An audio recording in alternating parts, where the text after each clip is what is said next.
Hello dear friends, আসসালামু আলাইকুম। আমি মফিজুল সৈকত। আমার YouTube channel tour with Mofizul Saikat থেকে আপনাদেরকে আরও একবার স্বাগত জানাচ্ছি। বন্ধুরা, আমি আজকে রয়েছি একটি ঐতিহ্যবাহী গ্রাম্য মেলায়। এই মেলাটি মানিকগঞ্জ জেলার সিংগার উপজেলার ঐতিহ্যবাহী পারিল বলধারা গ্রামে অবস্থিত। এই মেলাটি প্রতি বছর পৌষ মাসের ৩০ তারিখ অনুষ্ঠিত হয়ে থাকে এবং স্থানীয়দের কাছে এই মেলাটি বুড়ির মেলা বা বটগাছের মেলা নামে পরিচিত। তো বন্ধুরা, আসুন আমরা আজকে পারিল বলধারা গ্রামের ঐতিহ্যবাহী শতবর্ষ ধরে যে মেলাটি চলে আসছে, এই গ্রামীণ লোকজ মেলাটি ঘুরে দেখি এবং আমরা একটি গ্রাম্য মেলা উপভোগ করি। বন্ধুরা, মেলার এই অংশে মাটির তৈরি বিভিন্ন সাংসারিক তৈজসপত্র যেমন মাটির হাঁড়ি, পাতিল, পিঠা তৈরির বিভিন্ন ছাঁচ বা পিঠা তৈরির খুপড়ি, এরকম সাংসারিক বিভিন্ন মাটির তৈরি জিনিসগুলো উঠেছে এবং এখানে গ্রামীণ মহিলাদের পদচারণা রয়েছে। মাটির তৈরি এখানে আরও জিনিসের মধ্যে রয়েছে বাচ্চাদের জন্য বিভিন্ন ধরনের খেলনা এবং সেই সাথে মাটির ব্যাংক রয়েছে বিভিন্ন ধরনের, বিভিন্ন আকৃতির, বিভিন্ন দামের ও বিভিন্ন রঙের। বিন্নি বাতাসা হচ্ছে এই মেলার সবচেয়ে বেশি বিক্রিত এবং গ্রামের লোকজনের কাছে সবচেয়ে বেশি যেটি বিক্রি করা হয়ে থাকে মেলা থেকে, সেটি হচ্ছে বিন্নি বাতাসা খই।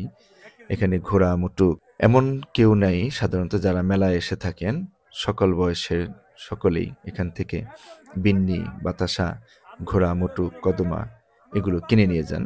খুবই সুস্বাদু একটি খাবার বিন্নি এবং এই মেলার সবচেয়ে বেশি বিক্রি হয়ে থাকে মূলত এই বিন্নি বাতাসা খই।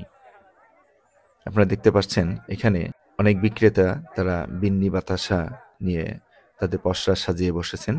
যদিও আমরা মেলায় যে সময়টা এসেছি এখনও মেলাটা পুরোপুরি জমে ওঠেনি, অর্থাৎ এখনও লোকজন সকলে এসে সারেনি, কিন্তু কিছুক্ষণের মধ্যেই মেলাটি একদম লোকে লোকারণ্য হয়ে যাবে। এখানে কাঠের তৈরি বিভিন্ন আসবাবপত্র বিক্রি করা হচ্ছে। এই মেলাতে প্রতি বছর অনেক কাঠের আসবাবপত্র বিক্রি হয়ে থাকে। সেই সাথে এখানে কিছু হাঁস, মুরগি বা কবুতরের খোপ এগুলোও বিক্রি করা হয়ে থাকে।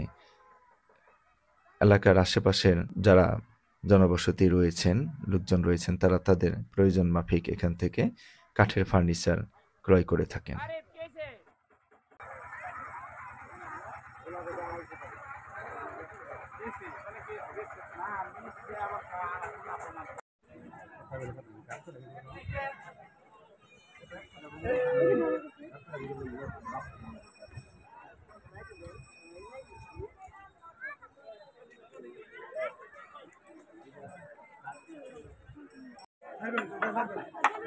মেলার এই অংশে বাঁশ, বেত ও কাঠের তৈরি বিভিন্ন সাংসারিক সরঞ্জামাদি যেমন বাঁশের কোলা, চালনি, রুটি বানানোর ফেরি ইত্যাদি জিনিস এই অংশে বিক্রি করা হচ্ছে।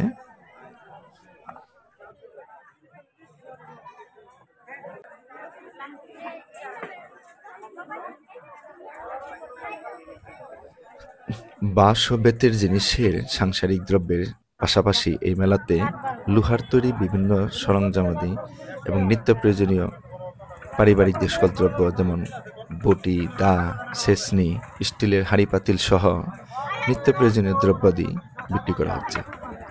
তবে বন্ধুরা, একটি মেলার সবচেয়ে আকর্ষণীয় খাবার এবং বিশেষ করে বাচ্চাদের জন্য সবচেয়ে পছন্দনীয় খাবার মিষ্টি, বিভিন্ন ধরনের মিষ্টি বিক্রয় কিন্তু সবচেয়ে একটি গুরুত্বপূর্ণ এবং লক্ষণীয় একটি বিষয়।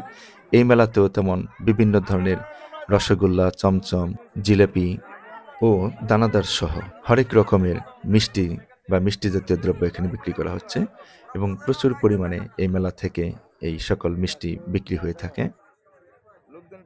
লোকজন যেমন মেলায় এসে মিষ্টির দোকানের সামনে বসে তারা মিষ্টি খেয়ে থাকেন, সেই সাথে প্রায় সবাই কিছু না কিছু পরিমাণ মিষ্টি তারা তাদের বাড়ির জন্য কিনে নিয়ে যান। মেলায় বাচ্চাদের আনন্দের জন্য নাগরদোলা এবং নৌকায় উঠে দোল খাওয়ার ব্যবস্থা রয়েছে এবং বাচ্চারা এখানে খুবই আনন্দ করতেছে। তো বন্ধুরা, আশা করি আজকের ভিডিওটি আপনাদের ভালো লেগেছে এবং আপনারা আমার ইউটিউব চ্যানেলটি সাবস্ক্রাইব করে বেশি বেশি লাইক কমেন্ট করে আমাকে আরও নতুন নতুন ভিডিও করার জন্য উৎসাহিত করবেন বলে আশা করি। তো সকলেই ভালো থাকবেন। আপনাদের সাথে আবার দেখা হবে নতুন কোনো ভিডিওতে, নতুন কোনো স্থানে। ধন্যবাদ সবাইকে। আল্লাহ হাফেজ।